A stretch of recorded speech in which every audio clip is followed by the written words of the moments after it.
You've probably never seen a 1983 Corvette on the road for one simple reason: Chevrolet never sold one.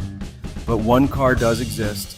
A single white 1983 Corvette sits in a museum, and it's the only survivor of a model year that disappeared. After a long run with the C3, Chevrolet was ready for a leap. The C4 Corvette promised a modern chassis, aero bodywork, digital dash, and a clean sheet interior. It was supposed to launch as a 1983 model, until reality hit. Tooling delays, supplier issues, quality targets, plus last-minute federal requirements pushed the timeline past the finish line. By the time Corvette engineering and manufacturing were satisfied, 1984 was already here. Instead of selling a tiny batch of 83s, Chevrolet made a clean break. Skipped the year, launched C4 as a full 1984 model. About 43 pre-production cars were built.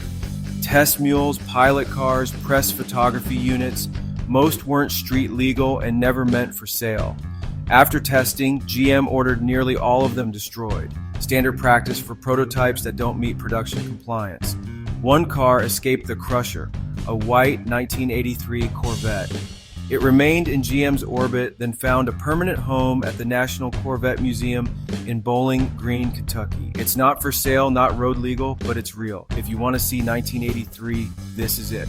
The 1983 Corvette is a ghost year, a blank in the production charts. But it also proves something: Chevy chose quality and readiness over a headline.